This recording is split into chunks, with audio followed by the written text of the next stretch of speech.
Hello students, last class में हम लोगों ने एटॉमिक स्ट्रक्चर चैप्टर खत्म कर लिया था।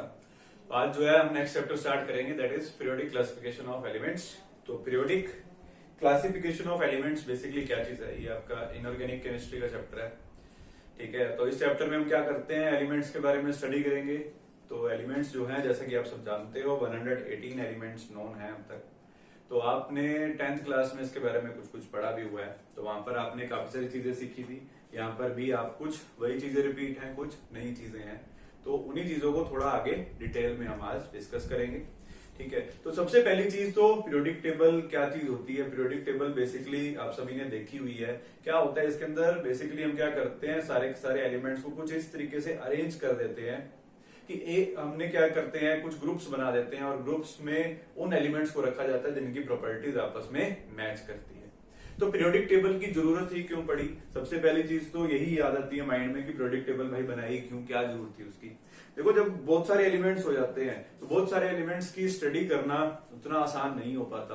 तो जिन एलिमेंट्स की प्रॉपर्टीज मिलती हैं, जो एक ही सेम तरीके से केमिकली रिएक्ट करते हैं, एक जैसी उनकी फिजिकल प्रॉपर्टीज हैं, उन्हें हम क्या करते हैं, एक ही ग्रुप में उठा करके रख देते हैं ताकि उनकी जो स्टडी है वो थोड़ी सी इजी हो जाए। तो इसीलिए हमने पीरियोडिक टेबल बनाना जरूरी समझा और बहुत सारे साइंटिस्ट आए जिन्होंने पीरियोडिक टेबल बनाने की कोशिश की और कई सारी उनकी एडवांटेज भी थी और उनकी लिमिटेशन भी थी। तो अभी इवन आज भी जो हम पढ़ते हैं मॉडर्न पीरियोडिक टेबल, जो आप नॉर्मली देखते हो, जिसमें मॉडर्न पीरियोडिक टेबल भी अगर देखो उसमें भी आपको लिमिटेशन मिल जाएंगे। यानी कि पीरियोडिक टेबल आज भी जो हमारे पास है वो भी परफेक्ट नहीं है, उसके लिए भी कुछ लिमिटेशंस हैं। वो क्या है, धीरे धीरे हम उसको देखेंगे इस चैप्टर में। तो पहले इसकी थोड़ी सी हिस्ट्री जानेंगे कि मॉडर्न पीरियोडिक टेबल आने से पहले और कौन कौन सी पीरियोडिक टेबल्स आई थी, उनमें क्या उनकी एडवांटेज थी, क्या उनकी लिमिटेशन थी। तो सबसे पहला जो पीरियोडिक टेबल दिया, पीरियोडिक टेबल सबसे पहले जो है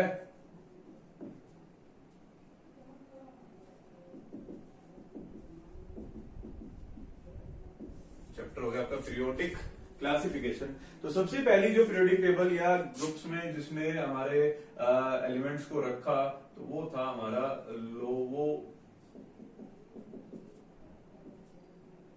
लोवोसियर। ठीक है, लोवोसियर हाइपोथेसिस बोलते हैं हम इसे। ठीक है, या आप सीधा ये भी बोल सकते हो लोवोसियर पीरियोडिक टेबल, या सीधा इसको आप लोवोसियर क्लासिफिकेशन भी कह सकते हो। ठीक है, तो लोवोसियर जो था, इसने क्या बोला, कहता है कि जो एलिमेंट्स हैं, इसने क्या किया, उनको दो कैटेगरीज में बांट दिया, एक मेटल और दूसरे नॉन मेटल। क्या बोल दी इसने बात, कहते हैं कि जो एलिमेंट्स हैं, टोटल एलिमेंट्स जो थे उस टाइम पे जितने भी नॉन थे, इसने क्या किया, उनको दो कैटेगरीज में बांट दिया।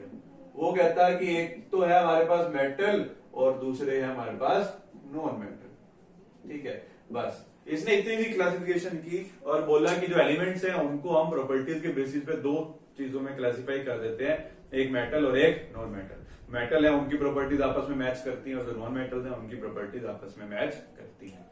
तो इसने बड़ी सिंपल सी बात बोल दी कि भाई जो आपके एलिमेंट्स हैं उनको दो कैटेगरीज में बांट लो। जो मेटल्स होते हैं, मेटल्स बेसिकली क्या करते हैं, मेटल जो है वो इलेक्ट्रॉन लूज करते हैं। तो सारे लूज करने वाले एलिमेंट्स जो है उनको एक ग्रुप में डाल दो, और जो नॉन मेटल्स हैं वो क्या करते हैं, इलेक्ट्रॉन गेन करते हैं। तो इनको सारे जो नॉन मेटल्स हैं उनको एक ग्रुप में डाल दो। तो जो मेटल्स होते हैं, मेटल्स क्या करते हैं बेसिकली, जैसे सोडियम है, सोडियम क्या करेगा, इलेक्ट्रॉन लूज कर देगा। ठीक है, तो सोडियम एक मेटल है जो कि इलेक्ट्रॉन लूज करता है। और अगर जैसे क्लोरीन की बात करें तो क्लोरीन क्या करता है, नॉन मेटल है, वो एक इलेक्ट्रॉन गेन कर लेता है। तो लोवोसियर ने क्या बोला, कहता है कि एलिमेंट्स जो है उनको दो कैटेगरीज में बांट दो, मेटल और नॉन मेटल, और इनको आप मेटल को अलग कैटेगरी में रख लो, नॉन मेटल को अलग कैटेगरी में रख लो। तो अब आप देख सकते हो कितना बड़ा ये कैसी सी दी पीरियोडिक टेबल। जो आज मॉडर्न पीरियोडिक टेबल है उसमें कितनी सारी डिटेल्स दी हुई है हमें। यहाँ पर कोई भी डिटेल नहीं दी गई हमें, सिर्फ इतना बोला गया कि मेटल है, नॉन मेटल है, दो कैटेगरी में बांट दिया। अब इसकी अगर लिमिटेशंस की बात करो तो लिमिटेशन, सबसे पहली लिमिटेशन तो यही हो जाती है कि चलो जब तक एलिमेंट्स कम है, मान लो आपके पास ये अभी 30-40 एलिमेंट्स ही हैं, उनको तो आप दो कैटेगरीज में क्लासिफाई कर सकते हो कि चलो मेटल ही है, नॉन मेटल ही है। बट जैसे जैसे एलिमेंट्स बढ़ते गए, एलिमेंट्स बढ़ गए, 70 हो गए, 80 हो गए, 90 हो गए, जैसे जैसे एलिमेंट्स बढ़ते जाएंगे तो उनकी जो क्लासिफिकेशन है वो थोड़ी सी और ब्रीफली हमें करनी पड़ेगी। ऐसे नहीं कह सकते कि 2 कैटेगरीज हैं बस इनके अंदर ही पढ़ लीजिए, तो उसको थोड़ा सा और इजी बनाने की जरूरत थी। तो पहली लिमिटेशन तो यही थी कि जैसे जैसे नंबर ऑफ एलिमेंट्स बढ़े तो उनको इन दोनों कैटेगरीज के अंदर रखना जरा डिफिकल्ट हो गया। और दूसरी इसकी लिमिटेशन क्या थी कि कुछ एलिमेंट्स ऐसे भी हैं जिनकी कुछ प्रॉपर्टी तो मेटल से रिजेंबल करती हैं और कुछ नॉन मेटल से रिजेंबल करती हैं, जिन्हें हम आज मेटलॉइड्स के नाम से जानते हैं। तो जब मेटलॉइड्स की डिस्कवरी हुई तो उन एलिमेंट्स की जब हमने देखा कि उसकी तो भाई कुछ प्रॉपर्टी मेटल से रिजेंबल कर रही है, कुछ नॉन मेटल से रिजेंबल कर रही है, अब उसको किस कैटेगरी में रखोगे, मेटल में रखोगे या नॉन मेटल में रखोगे, तो ये भी डिफिकल्ट हो गया। ठीक है, तो फिर उनको भी रखना मुश्किल था इसके अंदर, इसका जवाब भी नहीं था लोवोसियर के पास। तो लोवोसियर हाइपोथेसिस या लोवोसियर क्लासिफिकेशन जो है वो यहां पर फेल हो जाती है।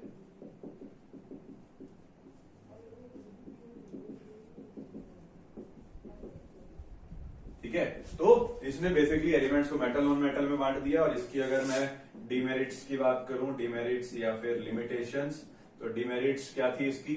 अगर एडवांटेज की बात करें, पहले एडवांटेज क्या थी, ये पहला एज अ साइंटिस्ट था जिसने इस बारे में सोचा। ठीक है, चाहे अच्छा नहीं सोचा, मतलब कि अच्छे से एक्सप्लेन नहीं कर पाया, बट स्टिल पहले ऐसा साइंटिस्ट था जिसने इस बारे में सोचा कि जो एलिमेंट्स हैं उनको क्लासिफाई करने की जरूरत है, तो उसने क्या किया, 2 ग्रुप्स में बांट दिया। ठीक है, तो इसकी अगर डिमेरिट्स की बात करें तो जब आपके जो नंबर ऑफ एलिमेंट्स हैं इंक्रीज हुए, when number of elements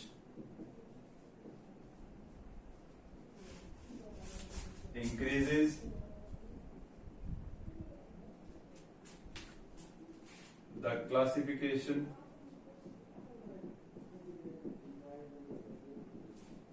should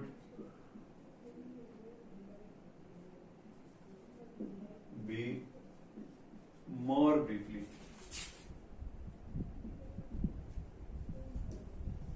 ठीक है, क्लासिफिकेशन को थोड़ा और डिटेल में करने की जरूरत थी, शुड बी मोर डिटेल्ड लिख लेते हैं, ज्यादा सही है। ठीक है, एक तो ये लिमिटेशन होगी, और दूसरी लिमिटेशन क्या थी, after the discovery of metalloids, after the discovery of metalloids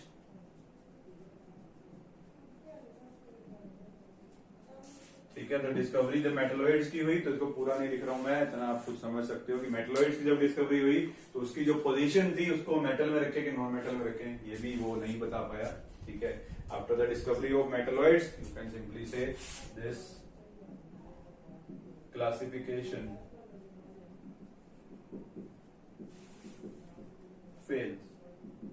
ठीक है, तो मेटलॉइड डिस्कवर होने के बाद ये जो क्लासिफिकेशन थी ये फेल होगी। तो लोवोसियर हाइपोथेसिस या लोवोसियर जो क्लासिफिकेशन है वो बस ये सिंपल सी बात बोलती है। इसके बाद नेक्स्ट देखेंगे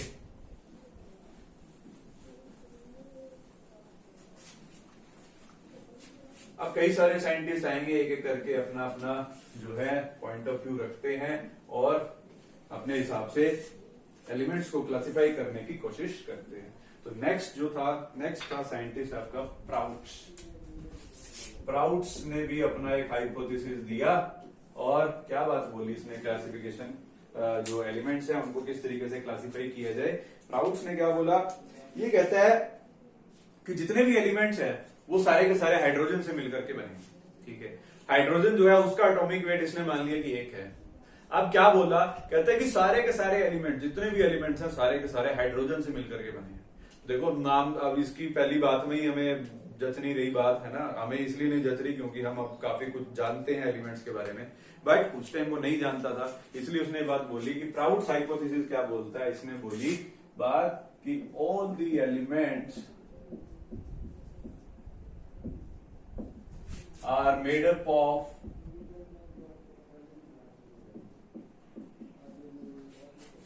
हाइड्रोजन एटम।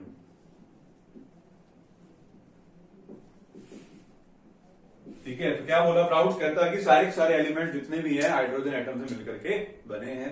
अब और जितने भी एलिमेंट्स हैं उनका अगर हमें मास निकालना हो तो वो कैसे निकालते हैं, वो ये बोलता है कि मास ऑफ एलिमेंट किसी भी एलिमेंट का मास निकालना है तो वो क्या होगा, आप क्या करो, हाइड्रोजन एटम का जो भी मास है, mass of hydrogen atom,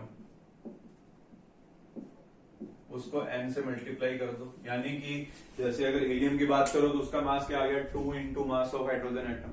lithium जो है उसका मास कैसे आ गया, 7 into mass of hydrogen atom. तो क्या बोल रहा है कि मास ऑफ हाइड्रोजन एटम, इसको अगर इसने 1 मान लिया तो बाकियों का जितने भी एलिमेंट्स हैं उन सभी का अगर आप मास निकालोगे तो वो एक इंटीजर का मल्टीपल होगा। ये बात बोलता था प्राउड्स हाइपोथेसिस।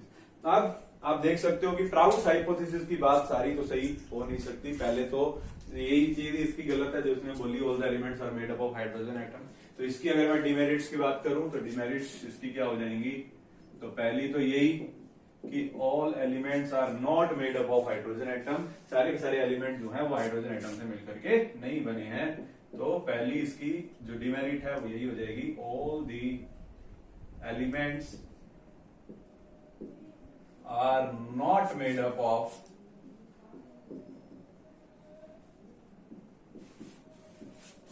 Hydrogen atom. ठीक है, पहली लिमिटेशन तो यही होगी, all the elements are not made up of hydrogen atom. और दूसरी लिमिटेशन जो है वो क्या हो जाएगी, देखो इसने बोला मास ऑफ एलिमेंट जो है वो इंटीजर मल्टीपल है mass of hydrogen atom. But ऐसा सबके लिए नहीं होता। क्यों नहीं होता, क्योंकि जैसा कि आप जानते हो क्लोरीन का मास जो है, क्लोरीन का मास कितना होता है, 35.5। ठीक है, अब 35.5 था इसका मास। तो अब इसके लिए क्या बोलोगे, अब ये तो इंटीजर मल्टीपल नहीं है, तो इसका 35.5 है। और भी जो बहुत सारे एलिमेंट्स हैं जिनका मास जो है वो डेसिमल में होता है, तो डेसिमल वाले के लिए जो है ये वाली चीज इसकी गलत हो जाएगी कि जब इंटीजर मल्टीपल नहीं है हाइड्रोजन का। ठीक है, तो दूसरी इसकी लिमिटेशन क्या हो जाएगी, some of the elements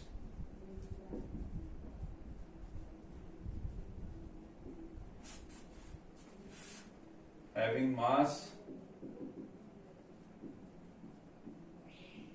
not the integer multiple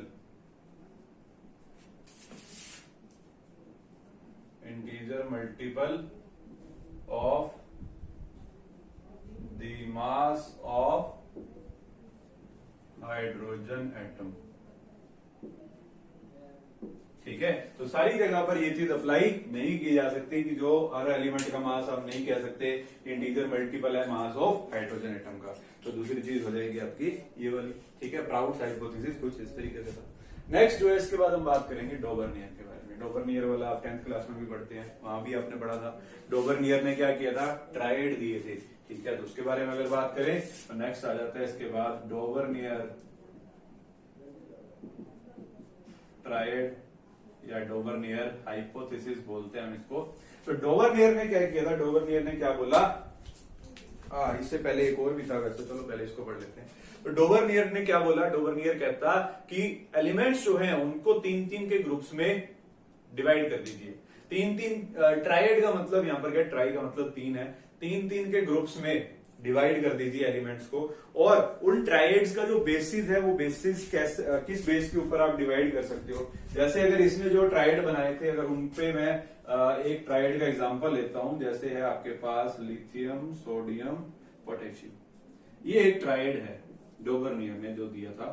ठीक है, तो ये ट्राइड जो है किस बेसिस के ऊपर बनाए गए थे, इसने क्या बोला, कहता है कि जैसे लिथियम है, लिथियम का मास यहाँ पर कितना है, 7 है। पोटेशियम का मास कितना है, 39 है।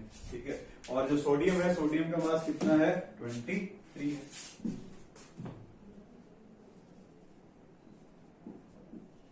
तो डोबरनियर क्या बोलता है, डोबरनियर बोलता है कि जो यहाँ पर फर्स्ट एलिमेंट है ट्राइड के अंदर, जो फर्स्ट एलिमेंट है और जो थर्ड एलिमेंट है, इन दोनों के मास का अगर मैं मीन लेता हूं, मीन का मतलब क्या होता है कि फर्स्ट एलिमेंट और थर्ड एलिमेंट इन दोनों का मास को ऐड कीजिए और 2 से डिवाइड कर दीजिए, इसको बोलते हैं मीन। ठीक है, मीन लेना कि फर्स्ट और थर्ड वाले का मास ऐड किया और 2 से डिवाइड कर दिया। तो डिवाइड करने के बाद अगर आप इसको देखोगे तो कितना आ जाएगा, 46/2 कितना आया, 23। तो डोबरनियर का जो ट्राइड था वो उसका जो बेसिस था वो ये था कि पहला और तीसरा एलिमेंट जो है इन दोनों के मास को ऐड कीजिए और 2 से डिवाइड करोगे तो ये सेंटर वाले का मास आ जाएगा। तो डोबरनियर ट्राइड या डोबरनियर हाइपोथेसिस जो है वो क्या बोलता है, वो ये किस चीज के ऊपर बेस्ड हो गया, कहते हैं कि जब 3 एलिमेंट्स को एक ग्रुप में डाल दिया उसके बाद जो है पहले और तीसरे एलिमेंट के मास का मीन लेते हैं तो वो मिडल वाले एलिमेंट का मास आ जाता है। ठीक है, when the mean is taken of first and third element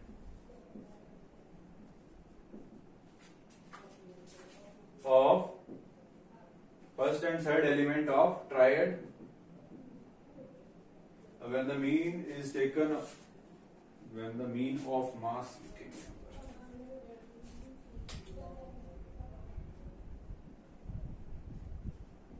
ठीक है, मास का मीन लिया है, तो when the mean of mass is taken of first and third element of triad,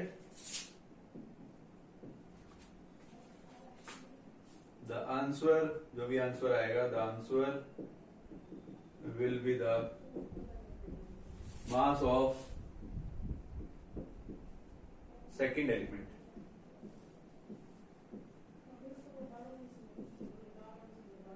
ठीक है, तो जो हमारा ट्राइड है, ट्राइड में पहला और तीसरा एलिमेंट जो है हम दोनों का मास ऐड कर दीजिए, 2 से डिवाइड कर दीजिए तो मिडिल वाले का मास आ जाता है।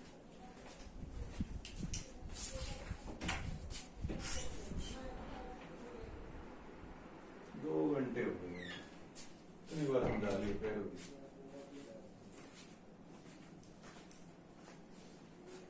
ठीक है, तो ये मास हो जाएगा आपका सेंटर वाले का। तो इस तरीके से डोबरनियर ट्राइड ने अपना हाइपोथेसिस दिया, बट इसकी जो है लिमिटेशंस क्या थी, इसकी मेन लिमिटेशन ये थी कि ये कुछ ही ट्राइड बना पाया था, हर जगह इसकी ये जो बात है वो अप्लाई नहीं हो पाई। ठीक है, तो ट्राइड जो है वो कुछ ही बन पाए, ज्यादा नहीं बना पाया। तो इसकी अगर डिमेरिट्स की बात करें तो इसकी डिमेरिट्स क्या हो जाएंगी, only few triads were made, सिर्फ कुछ ही ट्राइड बना पाया। ठीक है, and all the elements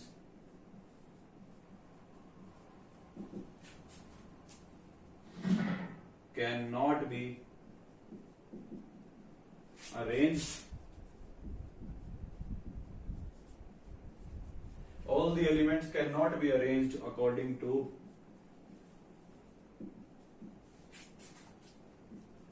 this hypothesis।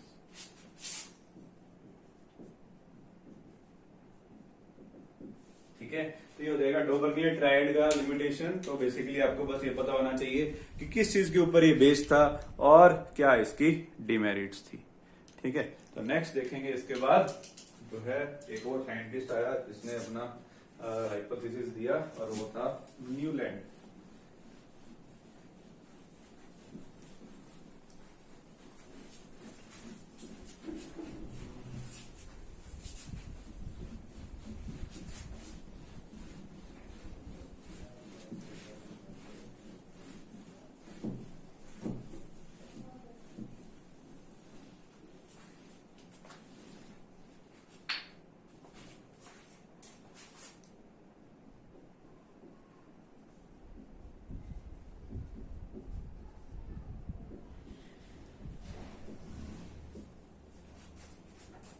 Next जो है इसके बाद वो है न्यूलैंड्स लॉ ऑफ ऑक्टेव। तो न्यूलैंड लॉ ऑफ ऑक्टेव ये क्या बात बोलता है, ऑक्टेव का मतलब है यहाँ पर 8 की बात होगी, कुछ 8 के नियर अबाउट कुछ बात चलेगी। देखो न्यूलैंड लॉ ऑफ ऑक्टेव क्या बोलता है, इसने बोला, कहते हैं कि जैसे एक म्यूजिकल नोट होता है, सा रे गा मा पा धा नी सा, सुना है सभी ने, सा रे गा मा पा धा नी सा। तो म्यूजिकल नोट के ऊपर इसका जो था, इसने कुछ बात बोली, क्या बोली, म्यूजिकल नोट क्या था, सा रे गा मा पा धा नी सा।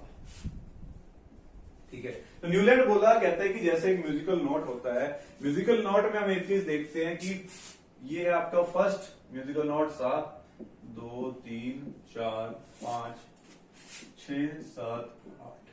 ठीक है, तो ये न्यूलैंड क्या बोलता है, कहता है कि फर्स्ट के बाद इस म्यूजिकल नोट में फर्स्ट के बाद जो एट जो चीज आती है वो क्या है, सेम है कि फर्स्ट सा था, एट्थ भी सा। ठीक है, तो इसने क्या बोला, इसी को अपना बेसिस बनाया अपने पीरियोडिक टेबल का।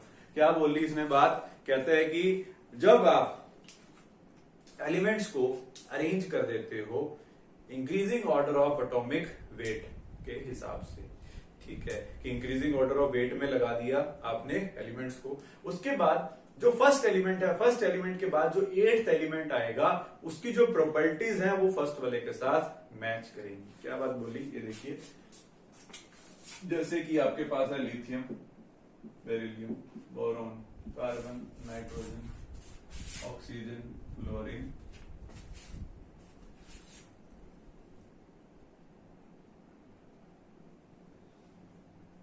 इसके बाद आ जाएगा आपका सोडियम, मैग्नीशियम, इस तरीके से आगे चलेंगे।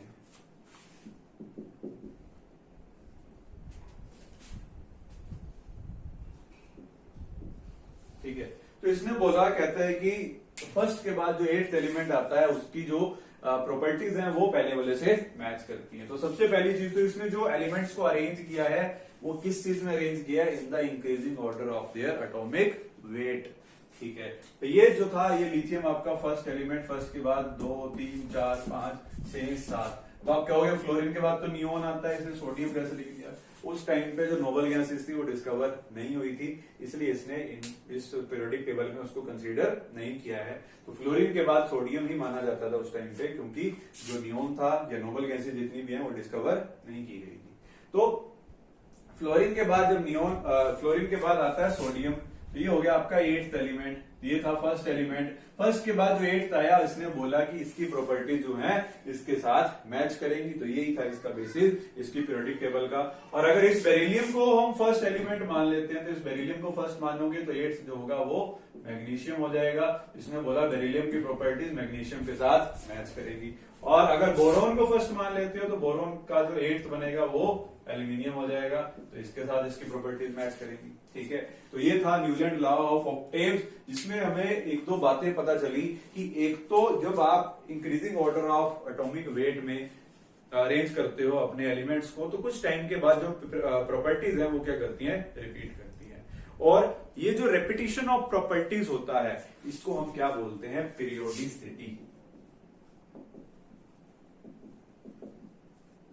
ठीक है, तो ये एक दो डेफिनेशंस हैं जो आपकी सीख लेनी चाहिए, आगे आगे काम आएंगी। ठीक है, तो पीरियोडिसिटी क्या बोलती है, पीरियोडिसिटी का मतलब क्या होता है, the repetition of properties after certain interval. ठीक है, तो पीरियोडिसिटी बेसिकली क्या है कि कुछ इंटरवल के बाद प्रॉपर्टीज का रिपीट होना, इसे हम क्या बोलते हैं, पीरियोडिसिटी बोलते हैं। और न्यूलैंड लॉ ऑफ ऑक्टेव जो है वो एक म्यूजिकल नोट के ऊपर, इसके ऊपर इसने बता दिया कि फर्स्ट के बाद जो एट्थ एलिमेंट आएगा उसकी प्रॉपर्टी जो है वो पहले वाले के साथ मैच करेंगी। और इससे जब ये पूछा गया कि ये जो है इसका कारण क्या है, पीरियोडिसिटी जो है वो किस चीज का फंक्शन है, यानी कि किस चीज के ऊपर बेस्ड है, क्यों इसकी प्रॉपर्टीज रिपीट हो रही हैं, तो इसने इसका जवाब कुछ खास नहीं दिया, बस इतना ही बोला। कहता है कि जो एलिमेंट्स है उनको हमने एटॉमिक वेट के अकॉर्डिंग अरेंज किया है, इसलिए प्रॉपर्टीज रिपीट कर रही हैं, तो ये कोई बात बनी नहीं। ठीक है, तो इसमें जो इसकी जो पीरियोडिक टेबल थी, इसमें जो पीरियोडिसिटी थी, पीरियोडिसिटी उसका जो फंक्शन था वो एटॉमिक वेट था, यानी कि एटॉमिक वेट के अकॉर्डिंग इसने एलिमेंट्स को अरेंज किया है। और अगर इसकी मैं लिमिटेशंस के बारे में बात करूं, देखो जो भी आपकी हिस्ट्री वाली जो बता रहा हूं मैं आपको, प्राउड्स हाइपोथेसिस है, लोवोसियर है, न्यूलैंड है, डोबरनियर है, तो इन सभी के लिए सिर्फ आपको इतना सा याद होना चाहिए कि वो किस चीज के ऊपर बेस्ड था और उसकी लिमिटेशन क्या थी। लिमिटेशन तो आप जो मर्जी लिख सकते हो, जैसे आप मॉडर्न पीरियोडिक टेबल पढ़ लोगे तो आपको लिमिटेशन दुनिया जान की पता चल जाएंगी, इनकी क्या क्या लिमिटेशन थी। ठीक है, तो मेनली आपको बस ये याद होना चाहिए किस चीज के ऊपर बेस्ड थी। ठीक है, न्यूलैंड लॉ ऑफ ऑक्टेव जो है ये एक म्यूजिकल नोट पे बेस्ड था, और इसमें जो पीरियोडिसिटी थी, periodicity is the function of atomic weight. ठीक है, तो एक और छोटी सी चीज यहां पर लिख लेते हैं कि इसकी जो पीरियोडिक टेबल है इसमें periodicity is the function of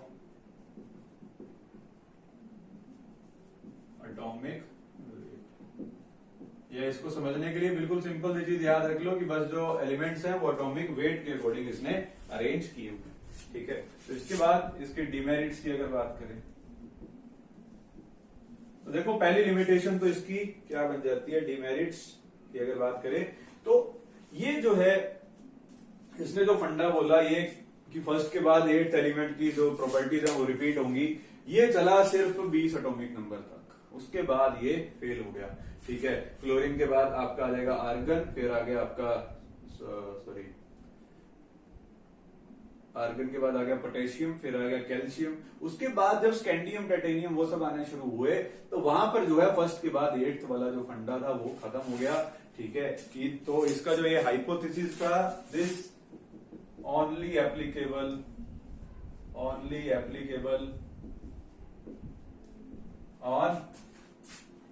elements having atomic number up to 20, तो 20 एटॉमिक नंबर तक सिर्फ ही एप्लीकेबल था, उसके बाद जो था ये एप्लीकेबल होना बंद हो गया। और दूसरी अगर लिमिटेशन की बात करें तो जो हाइड्रोजन की पोजीशन थी वो इसमें नहीं दी गई, पोजीशन ऑफ हाइड्रोजन, ये भी इसकी लिमिटेशन थी, वो तो आज वाली में भी है, जो मॉडर्न पीरियोडिक टेबल है उसमें भी लिमिटेशन है हाइड्रोजन की पोजीशन, ठीक है। तीसरी चीज और कि जब आपकी नोबल गैसेस डिस्कवर होगी उसके बाद फर्स्ट से 8th वाला तो फंडा ही खत्म हो गया, क्योंकि फ्लोरीन के बाद यहाँ पर तो नियोन आ जाएगा, तो 8th तो नियोन हो गया, तो नियोन और लिथियम की तो प्रॉपर्टीज मैच करेंगी नहीं। तो जो तीसरी इसकी लिमिटेशन थी after the discovery of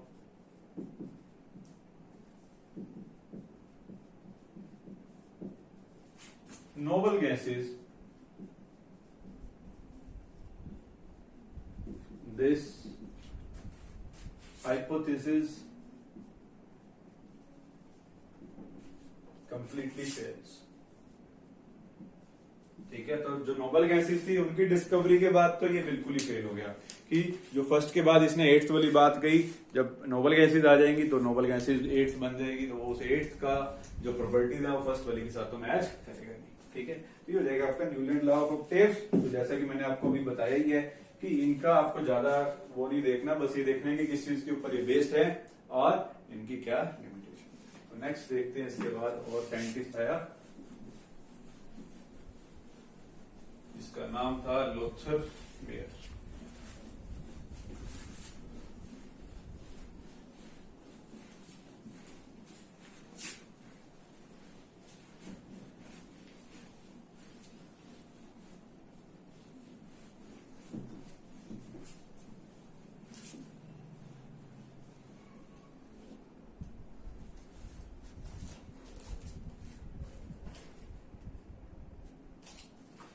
next जो है इसके बाद आ जाता है आपका लोथर मेयर।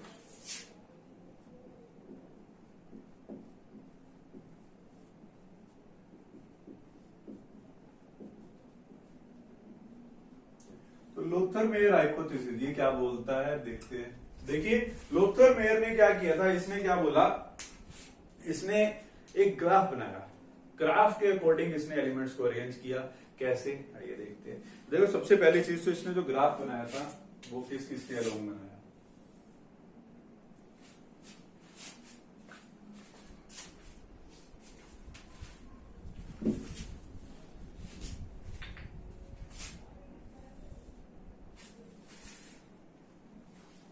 देखो सबसे पहली चीज तो इसने जो ग्राफ बनाया ये बनाया एटॉमिक वॉल्यूम और वेट, ठीक है। तो एटॉमिक वॉल्यूम और एटॉमिक वेट के अलोंग जब इसने ग्राफ बनाया तो ग्राफ कुछ किस तरीके का बना, आइए देखते हैं। देखो ग्राफ में कुछ पीक्स नजर आई हमें, पीक्स जो थी कुछ ऐसे थी, ऐसे गई, छोटी बना देते हैं। जो ग्राफ था कुछ इस तरीके से था, ठीक है। तो इस तरीके से कुछ हमें पीक्स नजर आ रही थी।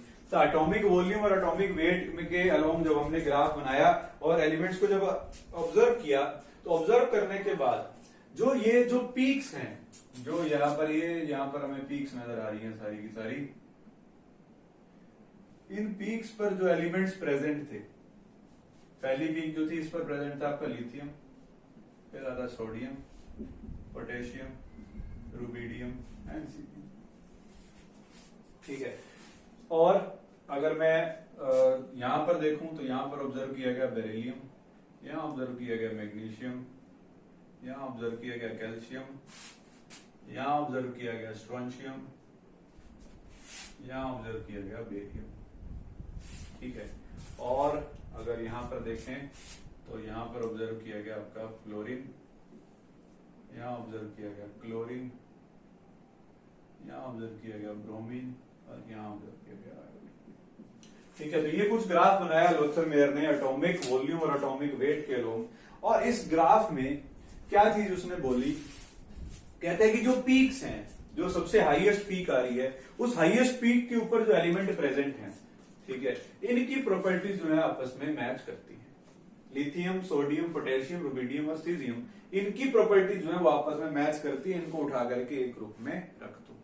ठीक है, तो इन सारों की प्रॉपर्टीज आप एक साथ पढ़ सकते हो। तो इसने पहली चीज तो ये बोली।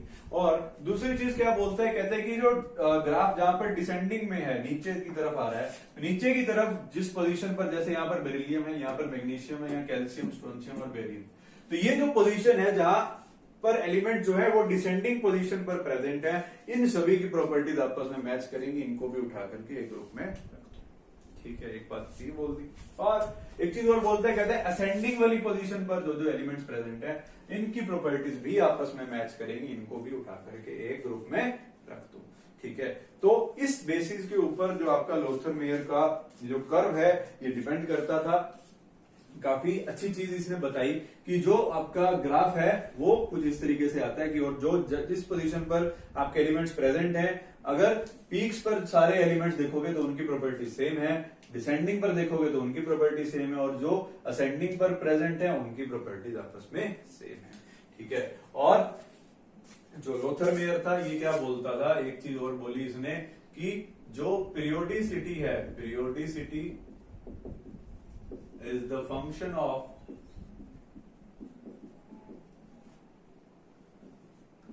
atomic weight। ठीक है, एक चीज और बोली इसने कि जो पीरियोडिसिटी है, पीरियोडिसिटी जैसा कि अभी हमने पढ़ा था, पीरियोडिसिटी क्या होती है, द रेपिटेशन ऑफ प्रॉपर्टीज। ठीक है, तो रेपिटेशन ऑफ प्रॉपर्टीज, जो प्रॉपर्टीज रिपीट हो रही हैं, वो किस चीज का फंक्शन है, वो एटॉमिक वेट का फंक्शन है। ठीक है, वो इसके ग्राफ से काफी हद तक क्लियर हो जाता है कि एटॉमिक वेट पर डिपेंड करती है आपकी जो पीरियोडिसिटी है वो।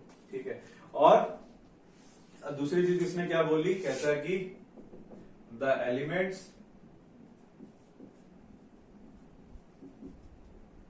Present at the peak of the curve